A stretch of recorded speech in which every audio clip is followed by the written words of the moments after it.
जय श्री कृष्णा दोस्तों, आप सभी का जय कुलदेव चैनल में स्वागत है।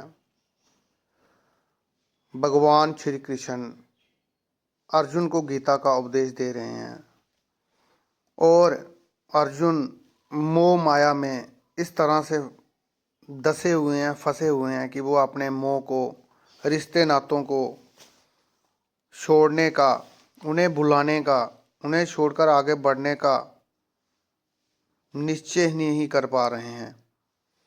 इसीलिए अर्जुन भगवान श्री कृष्ण से कहता है कि हे प्रभु, मेरा जो मन है वो इस दुविधा से, इस संसारिक मोह माया से निकल नहीं रहा है।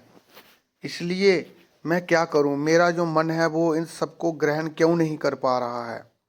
तब श्री कृष्ण कहते हैं कि हे अर्जुन, सुनो, तुम्हारा जो पुत्र अभिमन्यु इस समय है, क्या तुम्हें पता है कि पिछले जन्म में वो तुम्हारा क्या रहा होगा? जहाँ अगले जन्म में वो तुम्हारा क्या रहेगा? हो सकता है वो तुम्हारा पिता बन जाए, या हो सकता है वो तुम्हारा सबसे बड़ा शत्रु बन जाए।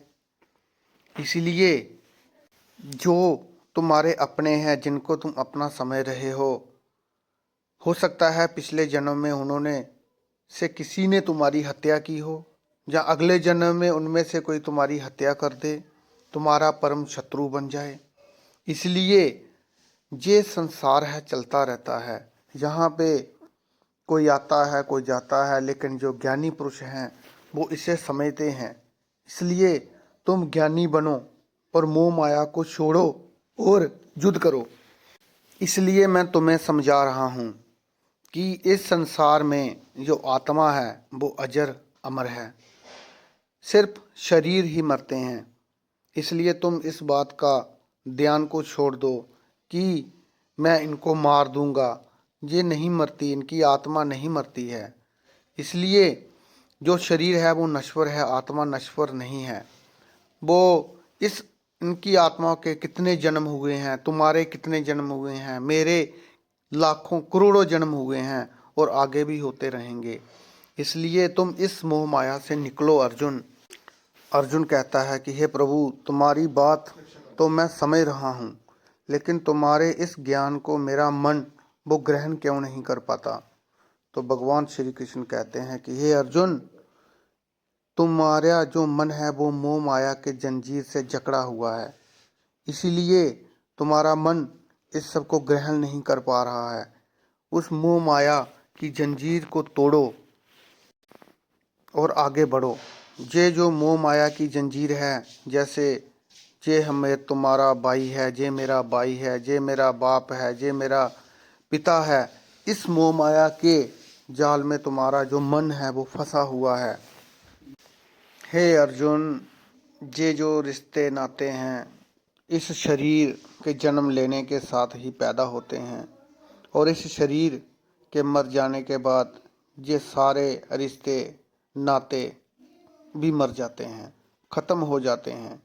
इसलिए हे अर्जुन, जहाँ पर हर रिश्ता किसी न किसी मतलब के लिए है, चाहे कोई भी रिश्ता हो, इसलिए तुम इसे छोड़ो, इस मोह माया को छोड़ो, जंजीरों को तोड़ो और अपना कर्म करो। यही ज्ञानी मनुष्य का काम है। आत्मा अमर है, इस बात को पहचानो। और रिश्ते तो बदलते रहते हैं। जैसे इस जन्म में अगर तुम्हारा अभिमन्यु पुत्र है तो अगले जन्म में हो सकता है वो तुम्हारा पिता हो, जहाँ तुम्हारा कोई शत्रु हो, जहाँ तुम्हारा भाई हो। इसलिए तुम इस सत्य को समझो। इसलिए तुम्हें ना रिश्तों के टूटने का मोह करना चाहिए, ना खुशी मनानी चाहिए। यही ज्ञानी मनुष्य के योग का साधन है। इसलिए आगे बढ़ो अर्जुन, आगे बढ़ो। मनुष्य को एक सन्यासी की भांति इन रिश्ते नातों को बारे में सोचना चाहिए कि ये सारे रिश्ते नाते बेकार हैं, जिनका कोई मतलब नहीं है। क्योंकि रिश्ते नातों से मोह पैदा होता है और मोह से वो रिश्ते नातों में इस तरह से जकड़ जाता है कि जैसे कोई नदी में डूबता हुआ इंसान अपनी धन की पोटली लेकर उतरा है और वो खुद तो डूब रहा है लेकिन अपनी उस धन की पोटली को नहीं छोड़ रहा, क्योंकि उसके वजन से वो डूब रहा है। लेकिन उसको अपनी उस धन की पोटली से इतना मोह है कि अगर वो उसे छोड़ दे तो उसका नुकसान हो जाएगा। वो खुद तो डूब जाता है उसके वजन से, लेकिन उससे नहीं छोड़ता है। इसलिए अर्जुन, इंसान को अपने मोह को त्यागना चाहिए। इसलिए अपने मन को सन्यासी बनाओ और इस मोह के बंधन को छोड़ो। इसलिए तुम्हारा जो धर्म है वो समझकर कर्म करो।